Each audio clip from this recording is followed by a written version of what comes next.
महात्मा गांधी यांचे पूर्ण नाव मोहनदास करमचंद गांधी. जागतिक शांततेचे महान दूत म्हणून त्यांना ओळखले जाते. महात्मा गांधी यांचा जन्म 2 ऑक्टोबर 1869 पोरबंदर, गुजरात राज्यामध्ये झाला. 2 ऑक्टोबर हा दिवस सर्व देशामध्ये अहिंसा दिन म्हणून आपण पाळतो. मुंबईत उच्च शिक्षण घेतल्यानंतर इंग्लंडमध्ये बॅरिस्टर ही पदवी मिळवून गांधीजी 1891 भारतात परतले. भारतात गांधीजी प्रथम राजकोटला आले आणि त्यानंतर मुंबईत त्यांनी वकिली सुरू केली. 1893 ते दक्षिण आफ्रिकेतील नाताळ येथे हिंदी मजुरांना प्रश्न सोडवण्यासाठी आफ्रिकेस ते गेले होते.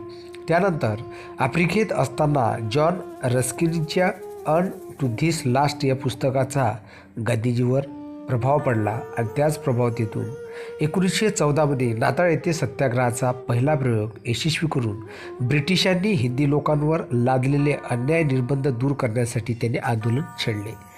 जानेवारी 1915 गांधीजी भारतात परतले आणि त्यांनी शेतकरी, दलित, कामगार यांचे प्रश्न सोडवण्यासाठी त्यांनी आंदोलने, मोर्चे या सर्व गोष्टींना प्राधान्य दिले.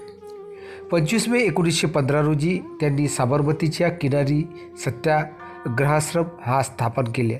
त्यानंतर 1936 साली गांधीजी वर्ध्यातील सेवाग्राम येथे आले. गांधीजींनी राष्ट्रात्मक कार्यक्रम राबविताना ग्रामोद्योग संघ, युनियन शिक्षण संस्था, गोरक्षक संस्था यांची स्थापना केली.